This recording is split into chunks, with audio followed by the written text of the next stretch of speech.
तो guys blog शुरू करता पहले આપણે વિજ્ઞાનની થોડી વાતો કરી લઈએ, જાણવી જરૂરી છે। પહેલી વાત કે જે આપણો ભારત દેશ છે ખેતી પ્રધાન દેશ છે, અહીંયા ટેકનોલોજી ઓછી છે, બાબાઓ સાધુઓ અંધશ્રદ્ધા બધું ઠૂસી ભર્યું, અને જે વરસાદ આવે એ કોઈ એકલા માણસો માટે આવતો હોય એવું બિલકુલ નહીં। આ પૃથ્વી ઉપર કરોડો અબજોની સંખ્યામાં જીવજંતુઓ, પશુ પક્ષીઓ, વૃક્ષો આ બધું એ તો વરસાદ એમના માટે બી આવે। ટૂંકમાં જે વરસાદ આવે એ પૃથ્વી ઉપર જીવન ટકાવી નાખવા આવે।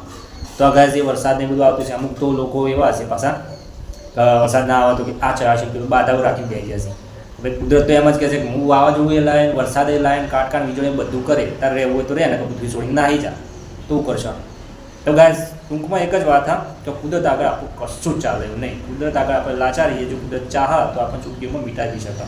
તો આ બધી વાત સાઈડમાં મૂકશું અને બ્લોગને કરીએ સ્ટાર્ટ। તો હેલો ગાઈઝ, ગુડ મોર્નિંગ, કેમ છો બધા? મજામાં? તો ગાઈઝ સ્વાગત કરું છું તમારું આજના મારા નવા બ્લોગમાં। તો ગાઈઝ આજે પણ વાદળો કાઢ્યો હોય રોજની માફક, વાતાવરણ આવું છે, આવું કરે લે। હાલ ઉઠ્યો હાર્યો, હાલ ઉઠ્યો ને? આ 6 વાગે તું ઉઠતો છે કદી? ચલો ગાઈઝ આપણે કપડો બપડો બધું હાલ દઈએ ધોવા માટે।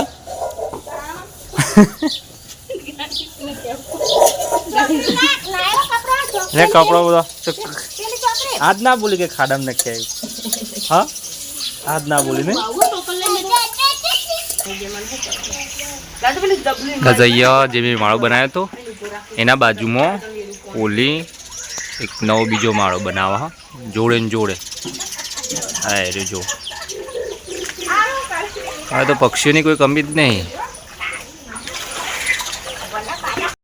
તો ગાઈસ હું નહીં ધોઈને ફ્રેશ થઈ ગયો, હવે ચા નાસ્તો કરવો પડશે। ચા નાસ્તો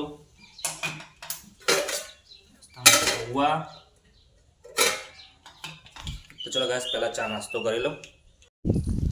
તો ગાઈસ મારે રોજ આ બોળિયાન હે ને લઈને દુકાને જવું પડે ચોકલેટ ખવડાવવા માટે। ચોકલેટ ખવડાવવા લઈને કહું જ પડવાના તો લ્યાના બેલદી। હવે ટાઈમ થઈ ગયો, વાગ્યા સુધી 10। તો હું ને કંઈ મારા કામ ઉપર જે આપણું રોજનું કામ છે પેલો હું કર્યું પેણા જોઈ લઈએ, એક વખત નજર કરી લો હું કર્યું તો લ્યાન લઈ। વાતાવરણ એકદમ વાદળ છાયું હા।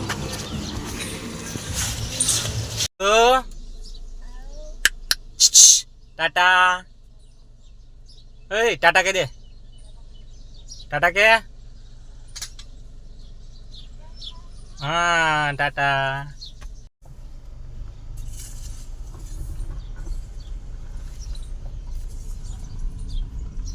અને ગામમાં તો રોજની માફેક આવું જ હોય હા। વાતાવરણ એકદમ વાદળ છાયું હા અને મસ્ત ઠંડુ વાતાવરણ કર્યું। પાછલા થોડા દિવસથી તો આવું જ વાતાવરણ, અને ખરેખર આવું વાતાવરણ લાગવામાં બી મસ્ત લાગે। ગરમીમાં તપી જઈએ એના કરતાં આ વાતાવરણ સારું। આજ વાતાવરણમાં અચાનક એટલો બદલાવ થઈ ગયો ને કે જાણે હાલ વરસાદ પડશે ને, વીજળીઓનું કાટકાન ચાલુ થઈ ગયું અને વાવાઝોડું બી ચડી ગયું। હું તમને એક વખત નજારો બતાવી દઉં બહારનો। એકદમ ઠંડુ વાતાવરણ બી થઈ ગયું અને કોરે મોર જાણે ચોમાસું જ આવી ગયું, સમજી લ્યો ને। હજી જુઓ એક વખત નજર કરો તમે,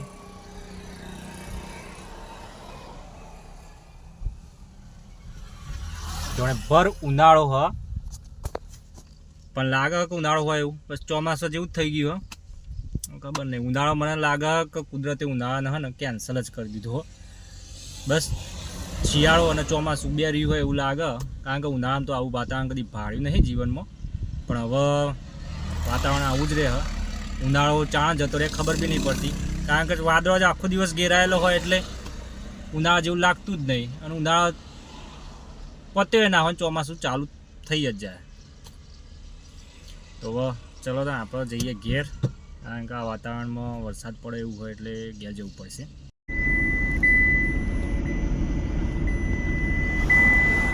તો ગાઈસ હવે આપણે નીકળી જઈએ, કારણ કે વરસાદ પડવાનો ચાલુ થઈ ગયો થોડો થોડો, એટલે હવે નીકળવું પડશે।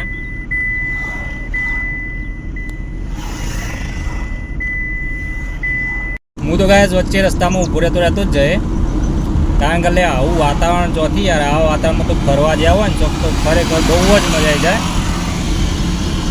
તો વાતાવરણમાં તો ઊભો રહેતો જવાય શાંતિથી, રસ્તામાં ઊભો રહે, વાતાવરણને એન્જોય કરે પૂરેપૂરું.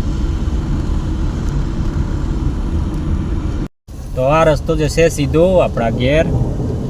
આપણું સ્ટેન્ડ આવી ગયું હો, અહીંયા ઊભા રહીશું થોડી વાર, વરસાદને એન્જોય કરશું. પહેલો સિઝનનો પહેલો વરસાદ હોય એટલે જો તમને દેખાય વરસાદ તો બહાર ચાલુ જ થઈ ગયો હો.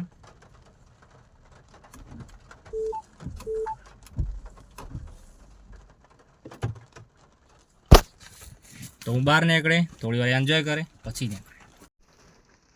જો આ જગ્યાએ ઊભો રહ્યું રોડ ઉપર જ, કોઈ મારા સિવાય તો એકણે કોઈ દેખાતું જ નહીં.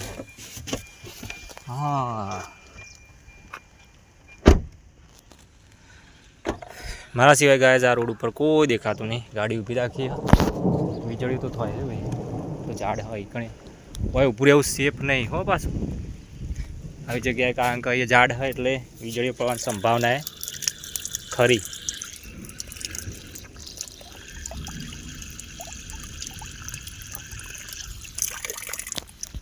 તો જો ગાય નારિયેળીનું ઝાડ હ, એટલે આવા ઝાડ નીચે કદી કોઈ દિવસ આવા તોફાનમાં કે વીજળીઓ કાટકા પડતી હોય ને ત્યારે કોઈ દિવસ ઊભું ના રહેવું, કારણ કે જીવનું જોખમ થઈ શકે.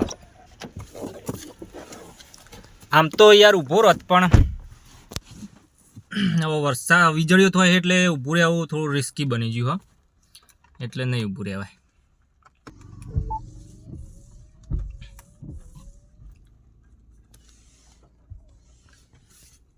ના પડતી હોત તો ઊભો રત, પણ વીજળીઓ પડે એટલે આ વાતાવરણમાં ના ઊભું રહી શકાય, કારણ કે બહુ રિસ્કી. અને તમે ઝાડ બતાવે ને નાળિયેર, ભવિષ્યમાં કોઈ દિવસ જ્યારે પણ તમે વરસાદમાં ગઈ ત્યાં બહાર નીકળ્યા હોય તો આવા ઝાડ હોય ઊંચો, પછી કોઈ ટાવર હોય કે એવું હોય અને વીજળીઓ કે એવું પડતું હોય ને તો કોઈ દિવસ એના નેચર નહીં ઊભું રહેવું. મારી તો એ જ સલાહ, કારણ કે એ બહુ જોખમી થઈ શકે. તો ગાઈસ વરસાદ વધારે હોય એવું લાગે,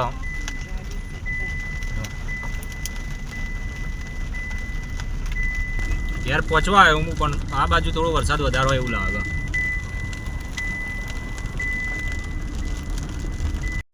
તો આપણે પહોંચી જઈએ આપણા ગામમાં, થોડી વારમાં ઘેર બી પહોંચી જઈશું.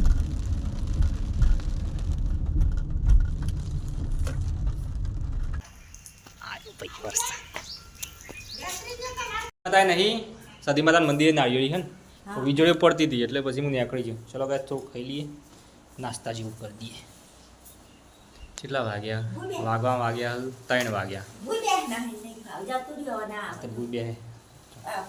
પહેલો વરસાદ ને આવું પડે, પહેલા વરસાદ. ભીંડાનું શાક, છાશ ને રોટલી આપણું ખાવા.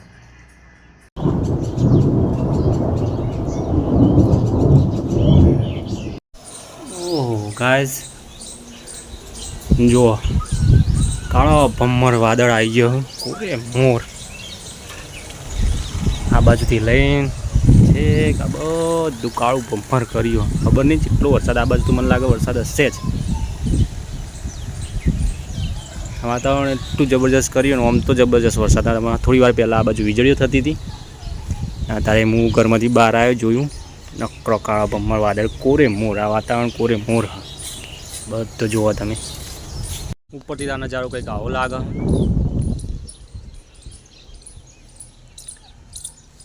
આ કોરે મોરનો નજારો હો. આ બાજુ વાતાવરણ થોડું કોરા જેવું લાગે, કારણ કે આ બાજુ તડકો, પણ આ બાજુ દેખાય પટ્ટો સીધો એ કાળો ભમ્મર વાદળથી છવાયેલો. કેમેરોમાં જોઈએ આઈફોન નહીં કે એવું હેવી કેમેરો નહીં તો દેખાત. તો આ ખોર્યું ને કાળો ભમ્મર વાદળ, ચોમાસું ખરેખર પર ચોમાસું જ બેસી ગયું એવું જ લાગે. તો ગાઈસ વરસાદ તો ચાલુ જ છે અત્યારે, એટલો બધો નહીં પડતો, થોડો ઓછો પડે પણ ચાલુ હોય. સાચું ચાલે ખબર, એક બાજુ વરસાદ પડે અને એક બાજુ તડકો કાઢ્યો. હું તમને બતાવું, એક બાજુ અહીંયા વરસાદે પડે અને એક બાજુ તડકોએ કાઢ્યો. આ બાજુ વરસાદ પડે, આમ જુઓ, આ બાજુ તડકો કાઢ્યો. બધું કઈ રીતનું હોય ખબર જ નહીં પડતી. મતલબ કે 2 જ સિઝન એક અંગાત ચાલુ, ઉનાળો અને ચોમાસું. જો ગાઈસ બેન એનો ભાઈ ને મોટો ભાઈ 2 જણા જુઓ, આ મોટું લઈને બેહ્યો તરબૂચ. હુઆ લાવ ખાઈએ.